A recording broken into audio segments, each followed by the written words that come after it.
Howdy folks. So we have another game here. This is the bartender in the red, who at the time of this game was just under 100 ELO. And in the blue we have DeRoy Sue, who was playing as Britons. And it was around 450 ELO, so there's quite a bit of an ELO gap there. But the bartender has a very interesting strategy, which we'll see in action. So again, this video is going to be about kind of picking up and commenting on little inconsistencies in play, mistakes that could be handled. This is low elo, so the idea is we're not expecting build orders, we're not expecting crazy strategy, we're not expecting amazing micro, we're not expecting amazing macro, but there are some things that I think can be done to just improve this player's performance. Start now. You can notice I am putting this on fast playback speed. First thing, it's not really doing anything. Scouted these walls, and we're immediately housed. And not really doing anything about that. Scouting with villagers, these villagers should be building houses so that you can build more villagers, which you can see your opponent is doing. We've got some houses now. Going to berries first, I wouldn't recommend. You've got plenty of food around here with the sheep, and because you've used wood building the houses, you don't have enough for a mill and a lumber camp, and you can see they're going all the way back to the town center, which is just taking them a really long time. It's really unoptimal. The straggler trees help a little bit, but you should probably just leave those alone for starters. Build a lumber camp, get on the sheep. There's a reason that the build orders specify that, and that's because you don't want to necessarily go to berries until you've already got the lumber camp up and have that good stream of income.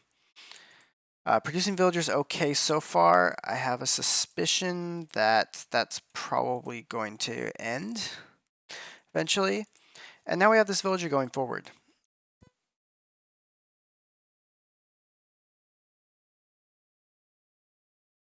I would not recommend scouting with a villager.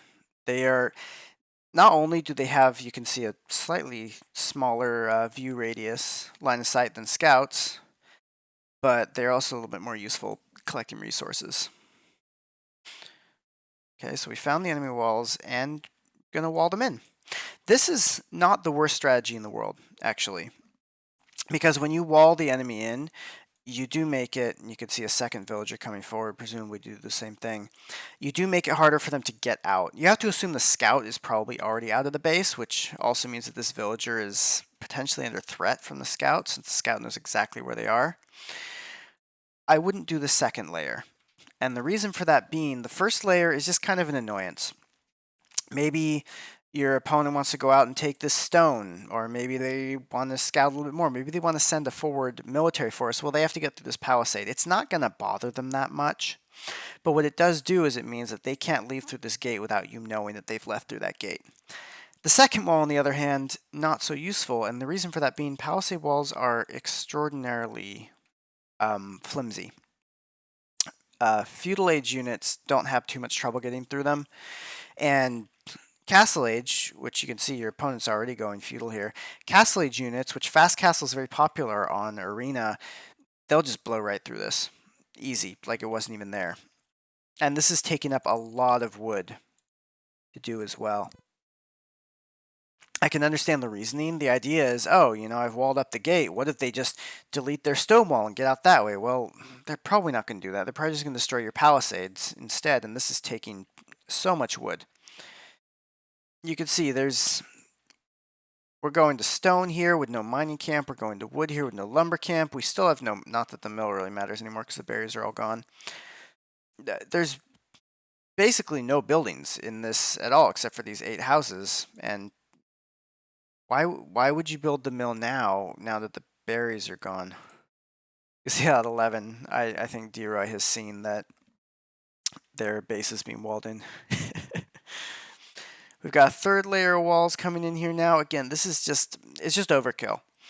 Anything that is going to have trouble with these palisades is going to have trouble with 1 layer. Anything that's not going to have trouble with 1 layer is not going to have trouble with 3. We're hunting now. creating vills better than D-Roy at least. Now D-Roy at 450 ELO should be creating more vills. That's just the thing. And you'll see that commonly across all ELOs. Create more vills, except for the very high ones. Create more vills. You need to get that economy up. That is how you win games. And this period, what is normally early feudal at this point, and early castle, you want your town center to be moving as quickly as possible and producing as many vills as possible so that your economy just starts skyrocketing. This is not a skyrocketing economy. Half of it is idle. This is a very inconveniently placed mining camp that I guess is supposed to be halfway between both of these stones, but you don't want to do that. Just build one mining camp here, and then when you need the second stone, you should have enough wood that you can build a second one. And mining camp here, this you could see these villagers has to go all the way back. All the way back. That's probably 4 or 5 gold right there that could be the mined. We've got another layer of palisades coming up. This the bartender does not want D-Roy to get out here, but you can see D-Roy is almost castle age. Now, what do you get in castle age? You get siege. Siege, mangonel, scorpion. Those things will just trash this. Knights will trash this. Crossbows, not the greatest against walls, but even they will get through a palisade wall really quickly. Of course, D-Roy is not doing any of those things, as we start to see a 4th layer of walls coming in. Now, this is one of D-Roy's golds, and this is one of their stones. So this is keeping them from some of their resources at this point. But again, at this part in the game, as you're just going feudal at 24 minutes, this should be easy for a Castle Age player to get out of. Of course, what are they doing? They're building outposts because they want to see what's going on. What's happening? What is this weird wall going up? More houses. We finally got a lumber camp, and not a great positioned lumber camp, but a lumber camp. Still nothing here. Finally eating from so many sheep. I'm not even gonna bother with the sheep at this point. There's so many other issues here. The biggest one still villagers. Now yes, D-Roy only has 17 villagers, but you should have way more than 27 villagers at 26 minutes. I'm just gonna speed this up a little bit. Building spearmen, which is kind of an odd thing, and now we've got stone walls. Because we've got stone, actually quite a lot of stone, might as well use it. This, also a terrible idea. Any army that you're going to see in Castle Age, the palisade walls are going to keep them maybe 30 seconds, the stone walls maybe a minute. They're going to get rams, and they're just going to ram this down. It's just a waste of stone. You'd be better off building a castle, because at least a castle lets you build units.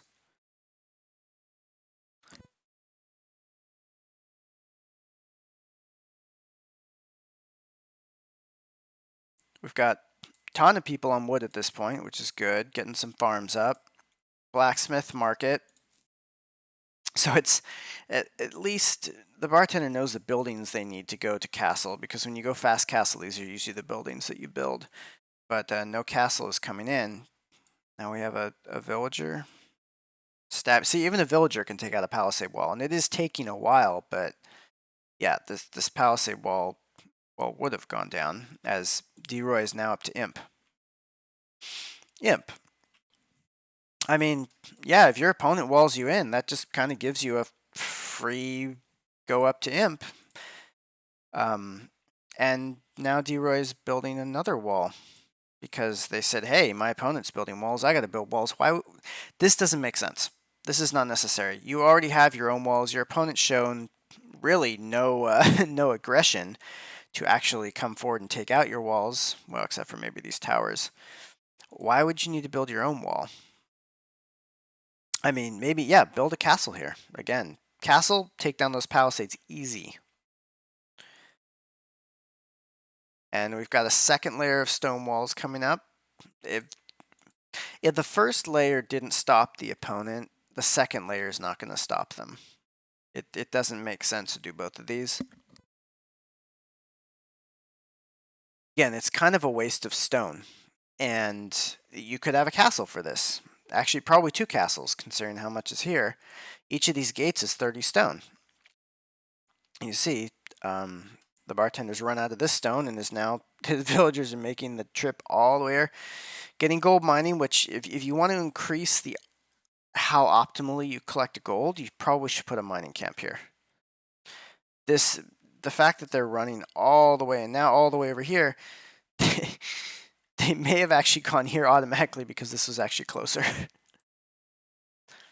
Rebuilding the lumber camp though. So yeah, do this, but just for all your resources, you'll collect them. So not that there's really any shortage of gold here. All right. Going to Castle Age. Now, D-Roy, at this point, you've had almost an hour. Most of that was in Imp and in Castle Age. Your opponent should not have gotten the opportunity to even get to Castle Age at this point. You have almost as much military. Your military is going to be vastly superior. I can see halberdiers coming here. Now we've got castles coming up. So it's very pretty, these walls. They're very cute. They're not competitive. Like, you don't want to do this in competitive play. Now, here's an interesting thing. So many gold miners are here. That's a lot of gold miners. Now here is where D-Roy starts to run into a problem. Remember how we said this is one of D-Roy's golds. If we look here, their other gold was here. This is a 4-tau gold. This was the 8-tau gold. This was their main gold, which means this is the last gold that they have any access to. Once this runs out, they have nothing. Now, that shouldn't be a problem because they have elite longbowmen with not too bad upgrades. So they're getting their upgrades. Both these players are fully aware of the blacksmith, and that's a really good thing. You've got halb, you've got longbows, and you've got trebuchets. This is a very winning combination. This is perfect. These are the units you want. The only problem I would say is you have 70 of them. Go forward. It doesn't really matter what your opponent has at this point. You don't even know what it is. Because if we look at D-Roy's position, this is literally all they can see. They can't even see the castles. They can't even see the other, as well as you have no idea what your opponent has. You need to get that information. So these trebs are a good start, but this should have happened way earlier. You've been in Imperial a long time. We've got castles. The Vil count is actually, Bartern has got a decent number of Vils. 66 Vils is not terrible. For an hour, I'd want to see that doubled, but this is low elo. You know, for low elo, this is pretty good, and they're going Imperial. Probably because they saw the trebs. Now, if you look at D-Roy, from D-Roy's point of view, your opponent should never have made it to Imperial. And once they do get to Imperial, in fact, a lot of your early power spike gets taken away because you have better units right now. You're running out of gold very quickly, which means you need to take advantage of those units and secure more gold before your opponent gets an equal power spike. And you could see, like, despite being in Castle Age, the bartender still has Feudal Age archers with Castle Age upgrades, which is not something you see that often.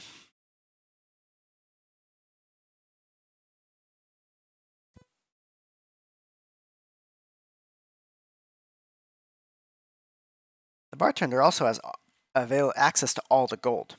This gold. They're taking this gold.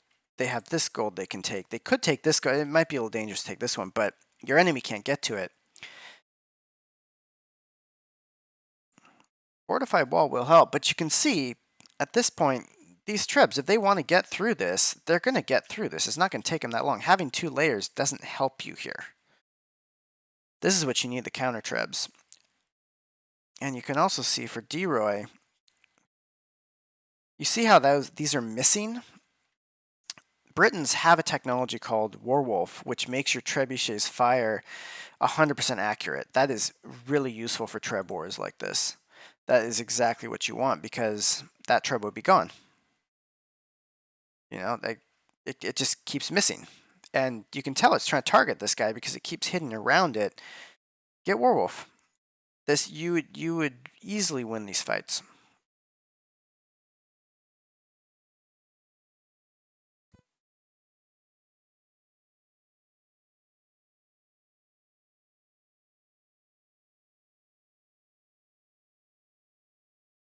And at this point, the bartender isn't actually doing a bad job of getting resources on the map. You can see they're floating a decent amount of food, so it does seem like there's a little bit of an economy imbalance there, but they're not floating much, and that's good, because that means they put a lot of it in the military. On the other hand, D-Roy still has twice the military.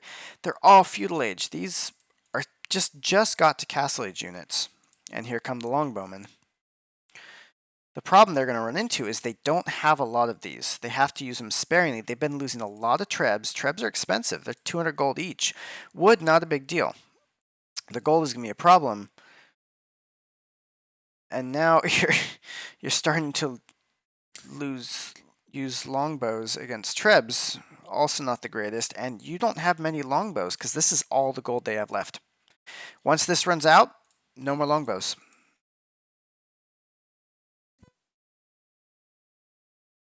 And all the bartender has to do in this point is just build a ton of skirms. Skirms are hella cheap.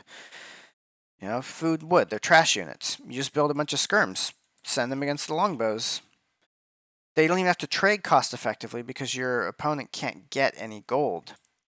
This is why you go to Castle Age, you got to get to this gold. You got to start securing the map, which the bartender has done, albeit in a slightly unorthodox way, but the map is secured. There's castles here, there's trebs here, there's army here, and ridiculous walls.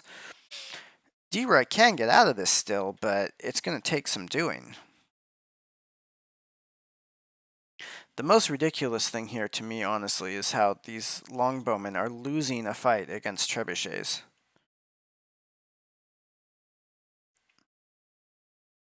Like, just build a mangana. You would clear this in a couple seconds. Then you could clear these trebs easy.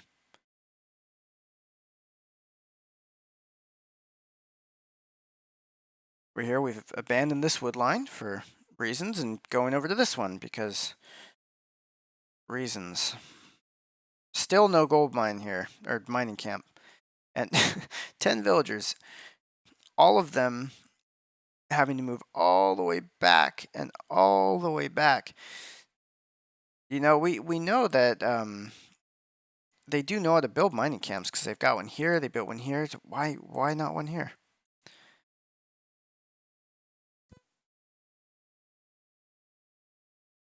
You see how quickly longbows just get through that palisade wall like so quickly. The bombard cannons are smart. They're able to fire on single units much more effectively than trebuchets. Their accuracy is a lot better.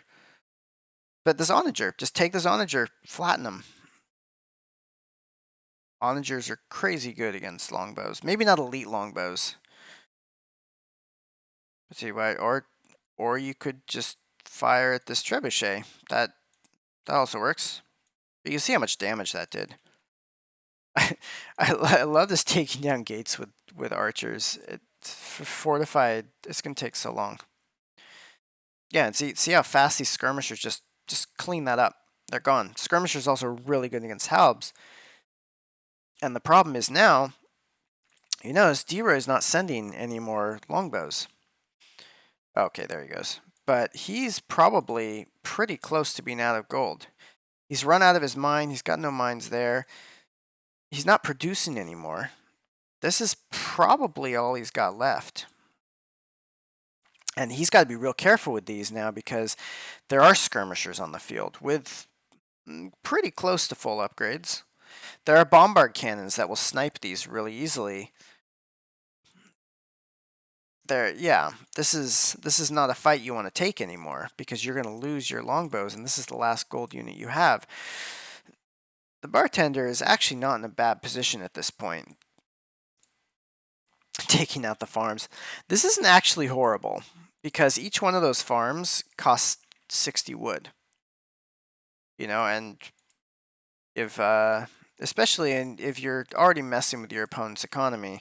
Not that wood is particularly scarce on a map like this, but it can, if you're not doing anything else useful, you might as well take out some farms.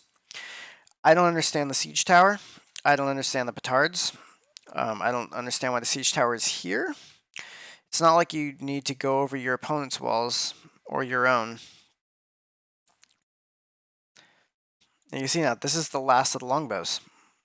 6 of them. And bombard cannons, take them right out.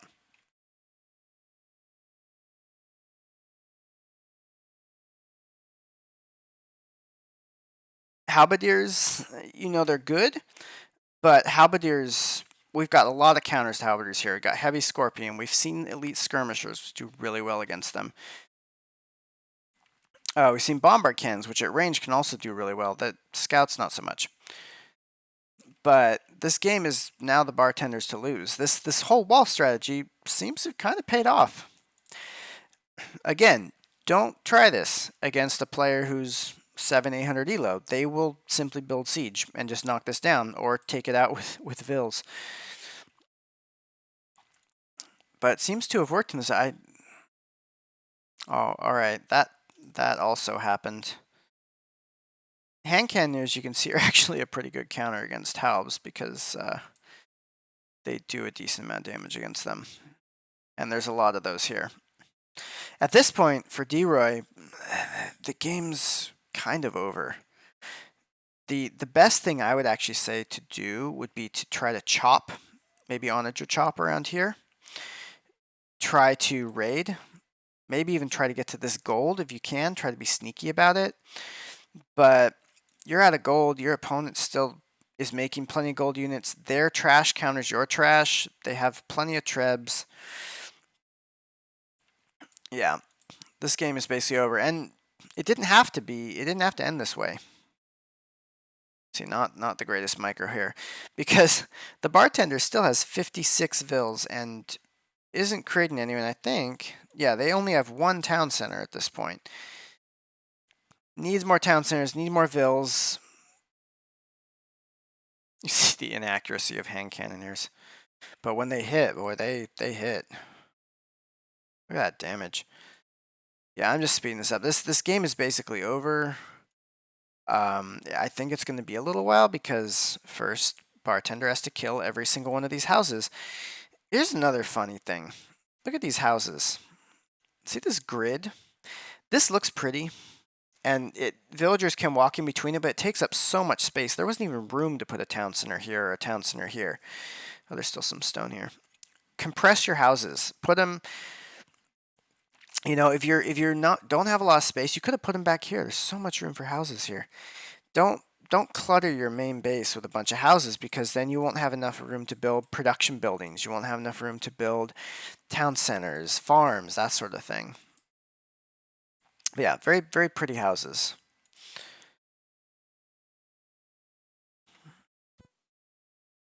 We see monks coming in. We also see every single monk technology coming in. D-Ray must be kind of in shock at this point. Isn't really building anything. Halberdier is getting cleaned up. Has one military. It's a drastic reversal from where the situation was before.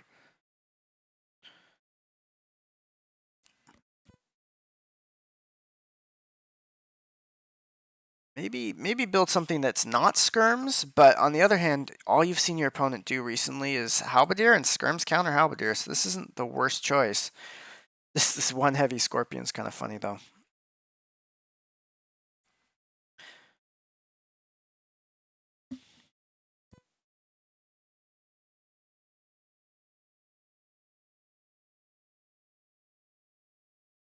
Surprisingly few idols too, and you can see the relic gold coming in. All right, and this, okay, we've got monks. What are we doing with these monks? This is the first line defense, these 5 old men. Yes, you take out that random wall corner. Okay, we've got a bunch of halbs. Might be good to bring the skirms up here so that they can take out those halbs before they get to your expensive gold units.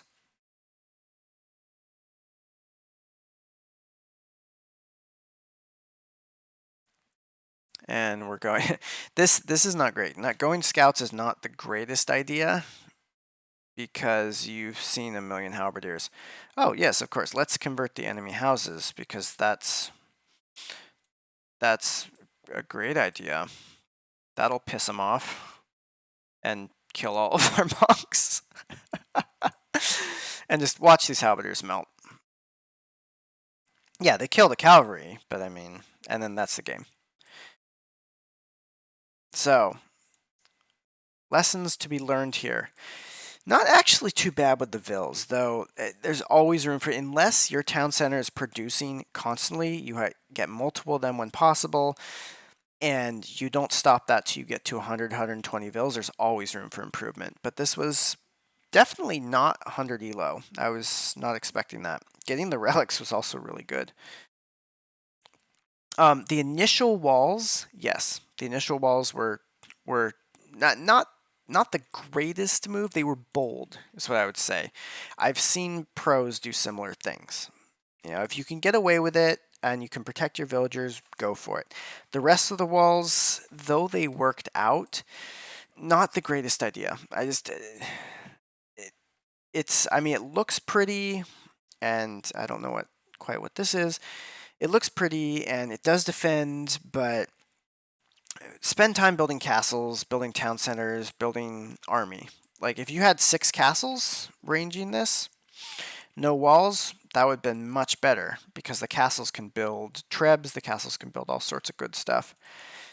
Otherwise, the army compositions were good. I don't know if that was accidental or on purpose.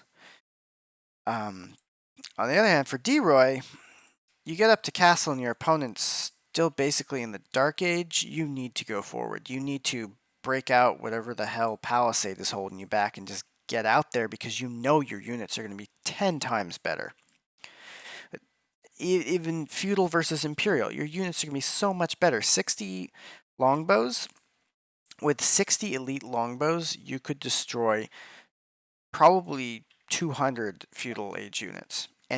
Even skirmishers. They're just that much better than feudal units. And that's ultimately why D-Roy lost, because they didn't use the army that they had, and then once they did, it was when their opponent was already in a position to counter it, which shouldn't have been the case. But anyway, I hope this was enjoyable, entertaining. Hope you learned something, and I'll see you all next time.